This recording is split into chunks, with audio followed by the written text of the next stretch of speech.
ये trading strategy आपको 100% profit कमा के देगी। जैसे बहुत लोगों ने आपने बोला होगा, तो पहले ये सोचो कि स्ट्रेटेजी क्या होती है। अच्छे से वीडियो को एंड तक देखो, बहुत फायदा होने वाला है। बिकॉज इसके अंदर मैं स्ट्रेटेजी की बात कर रहा हूँ कि स्ट्रेटेजी एक्चुअली होती क्या है, उसके टाइप क्या होते हैं और आपने क्या करना चाहिए। तो सबसे पहले लोग फेल होते हैं फॉलोइंग सो मेनी स्ट्रेटेजी। मतलब क्या, मार्केट में स्ट्रेटेजी बहुत ज्यादा होते हैं। पहले स्ट्रेटेजी क्या समझते हैं, मतलब क्या होता है, एक सिस्टमेटिक अप्रोच होती है। मैं स्टॉक इधर ही लूंगा, यानी कि बाय कब करूंगा, सेल कब करूंगा, एंट्री एग्जिट कब होगी, उसके बाद अगर मेरा स्टॉप लॉस हिट हुआ, मैं रिस्क मैनेज कितना करूंगा, मुझे इसके अंदर कितनी क्वांटिटी लेनी चाहिए, और अगर मुझे कुछ कारण स्टॉक अगेंस्ट जाता है तो मैं स्टॉप लॉस कब लूंगा, टाइम फ्रेम कौन से टाइम फ्रेम पे मैं स्टॉक को एनालिसिस करूंगा। इसके अंदर बहुत इंपॉर्टेंट पार्ट क्या होता है, एंट्री रूल्स आपके होते हैं, एग्जिट रूल होते हैं, उसके बाद रिस्क कितना लेना है आपको, स्टॉप लॉस कहाँ लगाना है, कौन सा इंडिकेटर यूज करना है, प्राइस एक्शन फॉलो कर रहे हैं तो क्या प्राइस एक्शन बनेगी तब आप स्टॉक को लोगे। तो मतलब ये सब स्ट्रेटेजी में प्री डिफाइंड पहले होना चाहिए, तब उसी को स्ट्रेटेजी कहते हैं ना। बिकॉज सब लोग बोलते हैं मैं आपको 100%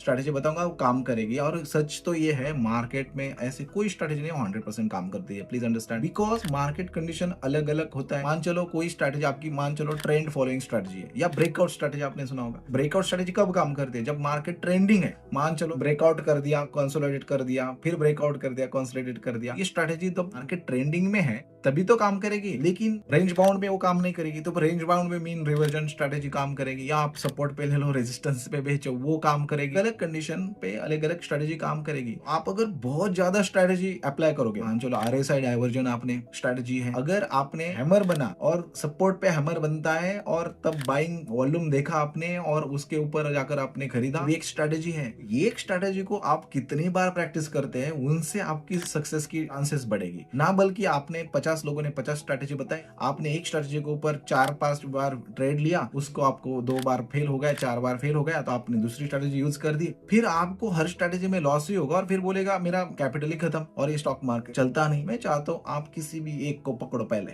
कैपिटल के हिसाब से। अगर आपके पास बहुत ही कम कैपिटल है, मान चलो 1 लाख है, 2 लाख, 4 लाख, तो आप एक स्ट्रेटेजी के ऊपर काम करो। वो स्ट्रेटेजी कुछ भी हो सकती है, कभी हम शेयर भी करेंगे RSI स्ट्रेटेजी, आप यूट्यूब के ऊपर बहुत सारे होते हैं। जो लोगों ने स्टॉक मार्केट के अंदर पैसा कमाना है, उनको आप देखो, उनकी स्ट्रेटेजी बहुत सिंपल होती है। जैसे कि मार्क विनी वो VCP पैटर्न फॉलो करते हैं, कप एंड हैंडल जैसा होता है। कॉन्ट्रैक्शन हो गया, फिर बाद में वॉल्यूम आ गए, मींस हाई वॉल्यूम रैली, उसके बाद लो वॉल्यूम उसका कंसोलिडेशन होता है, और फिर हाई वॉल्यूम ब्रेकआउट होता है। That's it. अगर आप पढ़ोगे उनको तो पता चलेगा। मतलब स्ट्रेटेजी ये है, लेकिन ये स्ट्रेटेजी से क्या आप पैसा बनाओगे? ऑफकोर्स बनाओगे, जब आप बहुत बार उसी को ट्राई करोगे तो आपका कन्विक्शन बढ़ेगा। और जब आप दूसरों को बताएंगे ना, उनको लगेगा सिंपल है, बोले ये तो बहुत सिंपल है, फिर को उनके लिए नहीं काम कर सकता, आपके लिए काम कर सकती है। इसलिए एक स्ट्रेटेजी के ऊपर फोकस करो इन द बिगिनिंग पे। रूल डिफाइन करो पहले कि ऐसा सिचुएशन हो गया तो मैं लूंगा। वो कुछ भी हो सकता है, टेक्निकल स्ट्रेटेजी हो सकती है, फंडामेंटल स्ट्रेटेजी हो सकती है। फंडामेंटल का मतलब क्या, कि अर्निंग आ गई बहुत बढ़िया, अर्निंग रिपोर्ट अच्छा है, आउटलुक अच्छा है, तो मैं अभी स्टॉक में सपोर्ट पे बाय करूंगा। फंडामेंटल प्लस टेक्निकल हो गया ये, तो आप लंबे समय तक उसको राइड कर सकते हैं। अगर आपने टेक्निकल मतलब क्या, RSI डाइवर्जन हो रहा है, प्राइस एक्शन भी है, बायर आ रहे हैं, स्ट्रॉन्ग वॉल्यूम है, आप बाय कर सकते हैं। आपको हैमर दिखी, आपको पता है हैमर का मतलब क्या होता है, कि बायर पुश कर रहे प्राइस को, सपोर्ट है वहां, स्ट्रॉन्ग बायर आने की चांसेस है।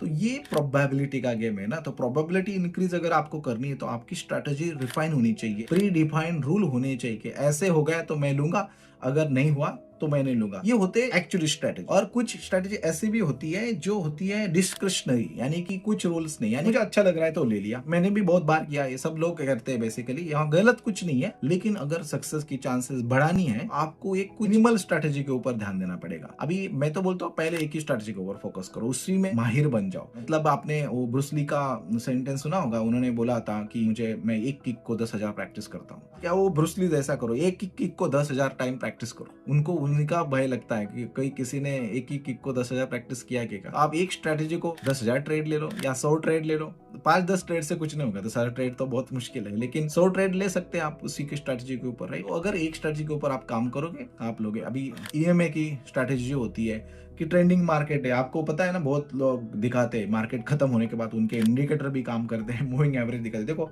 यहाँ मैं लिया, ऊपर गया, टारगेट हिट। तो ट्रेंडिंग मार्केट है तो मूविंग एवरेज को टच कर ही जाएगा, क्योंकि मूविंग एवरेज उसी के पीछे जाएगा ना। मूविंग एवरेज पहले नहीं बनता, प्राइस पहले बनती है, बाद में मूविंग एवरेज बनता है। तो मैं कहने का मतलब ये है कि जब आप स्ट्रेटेजी कोई फॉलो करते हैं तो रेंज बाउंड में अलग स्ट्रेटेजी फॉलो हो सकती है, जो भी ट्रेंड फॉलोइंग में अलग स्ट्रेटेजी। तो आपके पास बड़ा कैपिटल 2-3 स्ट्रेटेजी अगर आपने करके रखी, कोई भी जिसके ऊपर आप बिलीव करते हैं। स्ट्रेटेजी मार्केट में तो कम नहीं है ना। आप यूट्यूब वीडियो देखोगे, simple 200 day moving average, 50 day moving average, ये स्ट्रेटेजी काम करती है। लोग बोले नहीं काम करेगी, भाई हर बार नहीं काम करेगी। तो आपका काम है ना, जब वो दिखेगा ट्रेड लेना चाहिए। वो कब करेगी नहीं करेगी वो आपके हाथ में नहीं, आपके हाथ में स्टॉप लॉस है आपका। तो ऐसे अगर आप करोगे तो you can make more money. अगर आपको मेरी वीडियो अच्छी लग रही है तो प्लीज लाइक करना, शेयर करना, बाकी लोगों को भी बताना, और नीचे कई लॉन्ग वीडियो रिलेटेड होगा उसको भी देखना मत भूलना। एंड मिलते हैं नेक्स्ट वीडियो में।